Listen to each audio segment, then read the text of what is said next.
BSc part second chemistry की online classes में आप सभी का स्वागत है। पिछले वीडियो में हम पढ़ रहे थे एक क्षार की डाइवेसिक एसिड और उसमें हम मैलिक एसिड पढ़ रहे थे। मैलिक एसिड की हमने जीएमपी पढ़ी थी, जीएमपी के बाद उसकी फिजिकल प्रॉपर्टीज पढ़ी थी और आज हम पढ़ रहे हैं chemical properties of malic acid. Chemical properties of malic acid. तो इसमें सबसे पहले अपन पढ़ेंगे इफेक्ट ऑफ टेम्परेचर, ताप का प्रभाव। यहां पर लिखेंगे ताप का प्रभाव, ताप का प्रभाव। तो देखो स्टूडेंट, मैलिक एसिड को यदि टेम्परेचर दिया जाता है तो इसमें जल के अणु का निष्कासन हो जाता है। किसका निष्कासन हो जाता है? जल के अणु का निष्कासन हो जाता है। और एक तो इसमें बनता है मैलिक एसिड, दूसरा इसमें बनता है फ्यूमेरिक एसिड। सपोज दैट मैं इसको यहां रख देता हूं, इधर देखो भाई, COH COOH, यहां क्या रखेंगे? CHHCOOH। इधर टेम्परेचर देंगे, गर्म करें, -H2। इधर भी टेम्परेचर देंगे, गर्म करेंगे, -H2। समझ गए? अब देखो इसमें जल के अणु का निष्कासन होगा तो ये बॉन्ड ऐसे जाएगा और OH बाहर निकलेगा। तो आप लोग इसको यहां तो क्या लिख सकते हैं? CH डबल बॉन्ड CH और COOH।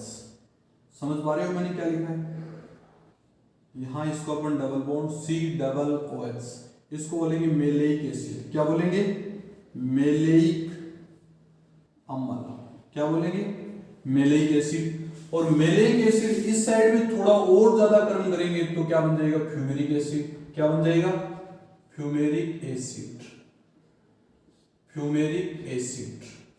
देखो मैलिक एसिड और फ्यूमेरिक एसिड में अंतर केवल इतना ही होता है कि मैलिक एसिड में दोनों COOH समूह एक तरफ होते हैं, दोनों COOH समूह एक तरफ होते हैं, और जबकि फ्यूमेरिक एसिड में दोनों COOH समूह विपरीत दिशा में होते हैं।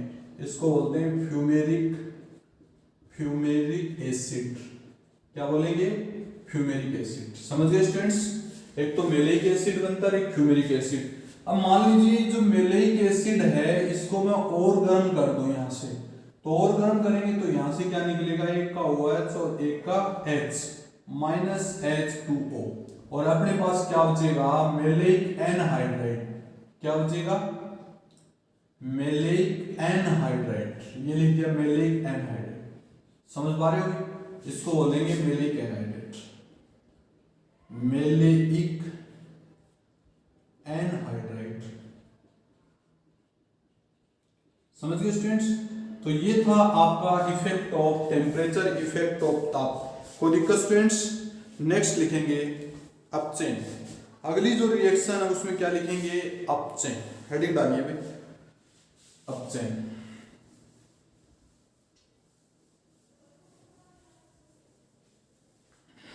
यहां लिखेंगे अपचयन।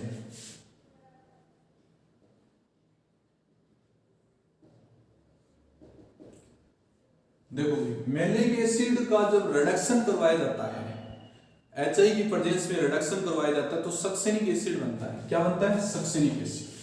तो मैं इसको ऐसे लिख दूंगी, COOH CH OH CH2 COOH, और यहां लिख देते हैं HI। HI की कितने मोल? 2 मोल। 2 मोल HI की लिखें तो -H2 और -I2, तो क्या बच जाएगा? COOH। और यहां क्या लिखेंगे? CH2। यहां क्या लिखेंगे? CH2 COOH। ये था आपका सक्सेनिक एसिड। क्या बोलेंगे? Succinic acid, succinic acid. समझ गए स्टूडेंट्स? ये अपचयन बनेगा, यानी मैलिक एसिड का अपचयन करेंगे तो सक्सेनिक एसिड बनेगा। नेक्स्ट अगली रिएक्शन पढ़ रहे हैं अपन ऑक्सीडेशन। अगली रिएक्शन क्या पढ़ रहे हैं? ऑक्सीडेशन। यदि मैलिक एसिड का ऑक्सीडेशन Fe+2 और साथ में H2O, जिसको बोलते हैं फेंटेन अभिकर्मक, फेंटेन अभिकर्मक, फेंटेन अभिकर्मक, अभिकर्मक इसका सूत्र होता है Fe+2 और H2O की प्रेजेंस में ऑक्सीडेशन करवाया जाए तो ऑक्जेलो एस्टिक एसिड बनता है। ऑक्जेलो एस्टिक एसिड देखना भी, यहां लिख दिया HO, यहां लिख दिया CO, सॉरी दोस्तों, यहां लिख दिया HO, यहां लिख दिया CH और यहां लिख दिया C डबल बॉन्ड OH और नीचे क्या लिख दिया CH2 C double bond OH। इसका ऑक्सीडेशन करवाएंगे। ऑक्सीडेशन किसकी प्रेजेंस में? फेंटेन अभिकर्मक की उपस्थिति में। ठीक है भाई, इसकी प्रेजेंस में करवाएं तो देखो ये बॉन्ड इधर शिफ्ट होगा, होगा कि नहीं होगा? और ये बॉन्ड इधर शिफ्ट होगा तो आप लोग इसको ऐसे कर सकते हैं भी, इधर देखो एक बार, ये H, ये बॉन्ड इधर जाएगा। ठीक है, तो -H2O, तो आप लोग इसको लिख सकते हैं O double bond C double bond H और नीचे लिखेंगे CH2 C डबल H। इसको बोलेंगे ऑक्जेलो एस्टिक एसिड। क्या बोलेंगे? Oxaloacetic acid. क्या बोलेंगे? Oxaloacetic acid. ये कीटो फॉर्म में है। किस फॉर्म में है? Keto form. और कीटो फॉर्म से किस फॉर्म में जाएगा? इनॉल फॉर्म में। तो आप इसको ऐसे लिख सकते हैं, देखो ये H है, ये बॉन्ड इधर शिफ्ट हो जाएगा और ये बॉन्ड इधर शिफ्ट हो जाएगा। तो आप क्या लिखेंगे? OH C double bond CH, फिर क्या लिखेंगे? C डबल OH, आगे क्या लिखेंगे? C double OH। ये कौन सी फॉर्म में जाएगी? Keto form. कौन सी फॉर्म में जाएगी? Keto form. समझ गए स्टूडेंट्स? ऑक्जेलो एस्टिक एसिड से कीटो फॉर्म से इनॉल फॉर्म बन जाती है। ये आपके फेंटेन अभिकर्मक या Fe+2 की उपस्थिति में ऑक्सीडेशन करवाने पर होता है। नेक्स्ट अपन पढ़ने जा रहे हैं अगला ऑक्सीडेशन। यदि KMnO4 की प्रेजेंस में ऑक्सीडेशन करवा दिया जाए, KMnO4 की प्रेजेंस में ऑक्सीडेशन करवा दिया जाए तो क्या बनता है भाई? देखो भाई, KMnO4 की प्रेजेंस में यदि अपने पास मैलिक एसिड का ऑक्सीडेशन करवा दिया जाए तो मेलोनिक एसिड बनता है। क्या बनता है? Malonic acid. देखेंगे कैसे बनता है। यहां अपने पास HO, यहां लिखेंगे CH और यहां लिखेंगे COH और यहां लिखेंगे CH2 और C डबल बॉन्ड OH। अपने पास यहां लिखेंगे KMnO4। क्या लिखेंगे? KMnO4। साथ में क्या डाल देंगे? H2SO4 और ऑक्सीडेशन करवा दिया जाए तो अपने पास जो प्रोडक्ट बनेगा वो पहले तो बनेगा, देखो ये CH और इसको बोलेंगे CHO, फिर CH2 C double bond OH plus H2O plus CO2। पहले ये बनाएंगे। समझ गए स्टूडेंट्स? अब इसका पुनः ऑक्सीडेशन करवा दिया भाई, यहां पर पुनः एल्डिहाइड का पुनः ऑक्सीडेशन करवाएं तो एसिड बनता है। क्या बनता है? एसिड। यहां लिख दिया CH2 और यहां लिख दिया C डबल OH। इसको क्या बोलेंगे? Malonic acid. क्या बोलेंगे? Malonic acid. समझ पा रहे हो? पहले क्या बनेगा? अपने पास जो CHO समूह बनेगा और CHO समूह से COOH ग्रुप बन जाएगा, उसको बोलते हैं मेलोनिक एसिड। कोई दिक्कत स्टूडेंट्स? ये सेकंड ऑक्सीडेशन हो गया। थर्ड ऑक्सीडेशन स्टूडेंट्स, अपने पास जो तीसरा ऑक्सीडेशन है वो सल्फ्यूरिक एसिड की प्रेजेंस में होगा। किसकी प्रेजेंस में होगा? सल्फ्यूरिक एसिड की प्रेजेंस में होगा। तो इसमें फॉर्मिल एस्टिक एसिड बनेगा। क्या बनेगा? Formal acetic acid. देखो अपने पास जैसे यहाँ पर मैलिक एसिड है CHOH C डबल OH और नीचे क्या लिख दिया? CH2 C डबल OH लिख दिया भाई। अब इसकी रिएक्शन H2SO4 की प्रेजेंस में करवाई जाए तो इसका ऑक्सीडेशन होगा और एक तो बनेगा फॉर्मिक एसिड। क्या बनेगा? Formic acid. इसको बोलेंगे फॉर्मिक एसिड। फॉर्मिक एसिड और दूसरा जो प्रोडक्ट बनेगा वो फॉर्मिल एस्टिक एसिड CH2COOH, इसको बोलेंगे फॉर्मिल एस्टिक एसिड। तो ये था स्टूडेंट आपका ऑक्सीडेशन। ऑक्सीडेशन में पहले में तो क्या बनेगा भाई, जो फर्स्ट है ऑक्जेलो एस्टिक एसिड, और ऑक्जेलो एस्टिक एसिड दो फॉर्म में मिलता है, एक तो कीटो फॉर्म में और एक इनोल फॉर्म में। दूसरा जो मान लीजिए ऑक्सीडेशन KMnO4 की प्रेजेंस में करवा दिया जाए और साथ में H2SO4 डाल दिया जाए तो मेलोनिक एसिड बनता है। तीसरा ऑक्सीडेशन स्टूडेंट्स, यदि ऑक्सीडेशन अपन H2SO4 की प्रेजेंस में करवा दिया जाए तो अपने पास एक तो फॉर्मिक एसिड बनता है और एक फॉर्मिल एस्टिक एसिड बनता है। तो ये थी स्टूडेंट्स आपकी मैलिक एसिड की रिएक्शन। यहाँ पर मैलिक एसिड कंप्लीट हो जाता है। नेक्स्ट टॉपिक अपन इसी के अंदर दूसरा टॉपिक डाईहाइड्रोक्सी सक्सेनिक एसिड, जिसको अपन टार्ट्रिक एसिड भी बोलते हैं, वो शुरू कर रहे हैं।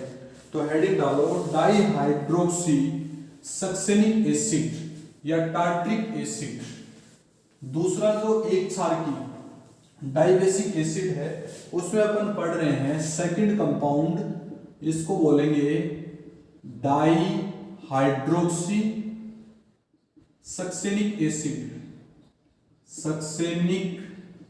एसिड और उसको अपन बोलेंगे टार्ट्रिक एसिड। क्या बोलेंगे, टार्ट्रिक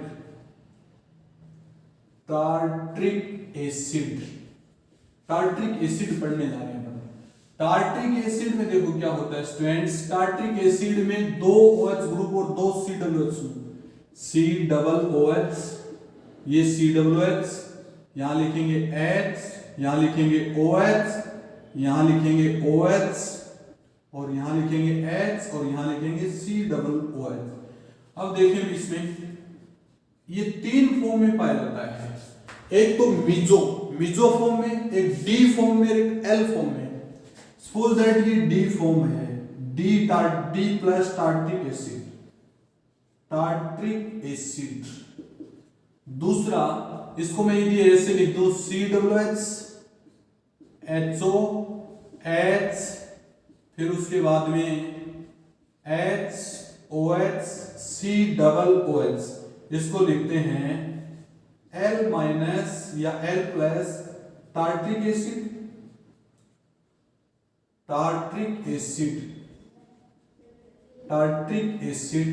और लास्ट वाला होता है COOH CHOH और COOH, इसको बोलते हैं मिजो टार्ट्रिक एसिड। क्या बोलेंगे, मिजो टार्ट्रिक एसिड। क्या बोलेंगे, मिजो टार्ट्रिक एसिड। कोई दिक्कत स्टूडेंट, तीन फॉर्म में पाया जाता है, D tartaric acid, L tartaric acid और मिजो टार्ट्रिक एसिड। मिजो ऐसा होता है जो ऑप्टिकली एक्टिव शो नहीं करता है, बाकी दोनों क्या करते हैं, ऑप्टिकली एक्टिव शो करते हैं। अब देखो भी इसकी जीएमपी पढ़ेंगे टार्ट्रिक एसिड। ये जीएमपी के बारे में जनरल इंट्रोडक्शन था। हेडिंग डालें GMP of tartaric acid.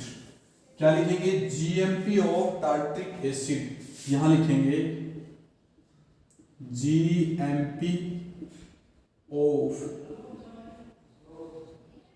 Tartaric acids, ये पढ़ने जा रहे हैं। क्या पढ़ने जा रहे हैं, जीएमपी ऑफ टार्ट्रिक एसिड। तो सबसे पहली जो जीएमपी है वो लिखेंगे मैलिक एसिड या फ्यूमेरिक एसिड से। ऐसे लिखेंगे मैलिक एसिड या फ्यूमेरिक एसिड से, मैलिक एसिड या फ्यूमेरिक एसिड से। तो देखो स्टूडेंट्स, मैलिक एसिड का सूत्र क्या होता है, CH double bond CH, C double bond OH और C डबल बॉन्ड OH। इसकी रिएक्शन H2O से करवा दें, ठीक है। साथ में क्या करवा दें, ऑक्सीडेशन करवा दें, या फिर इसकी रिएक्शन डायरेक्ट H2O2 से करवा दें। किससे करवा दें, H2O2 से। तो आपके पास देखो क्या बचेगा, HO CH CH HO, आगे क्या बचेगा COOH और COOH। इसको क्या बोलेंगे? Tartaric acid. क्या बोलेंगे? Tartaric acid. समझ गए भी? क्या नाम देंगे इसका? Tartaric acid. अब दूसरी बात, जो फ्यूमेरिक एसिड है, फ्यूमेरिक एसिड भी इसी का ही आइसोमर है, ज्योमेट्रिकल आइसोमर है।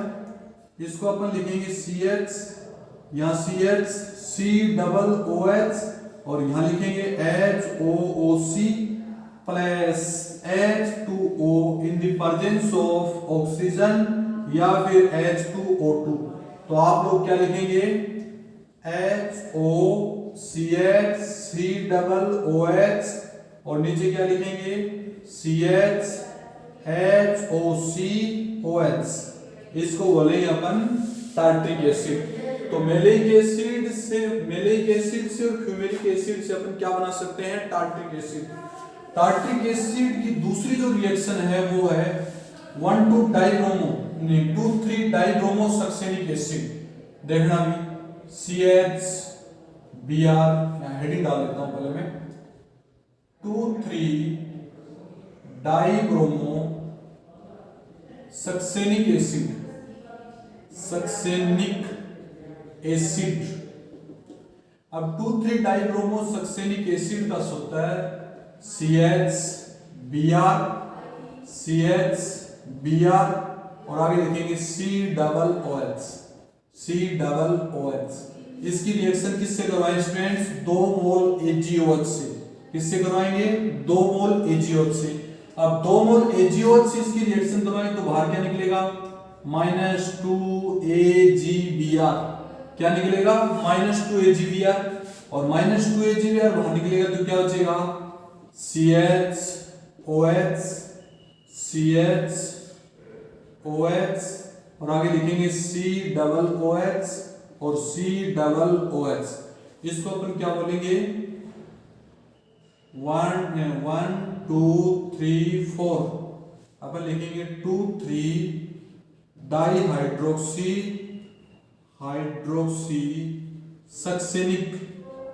सक्सेनिक एसिड या फिर दूसरा नाम इसका है टार्ट्रिक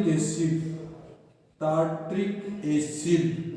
ये था स्टूडेंट्स आपके जीएमपी की 2 मेथड्स। बाकी अपन नेक्स्ट पीरियड में करेंगे। Okay students.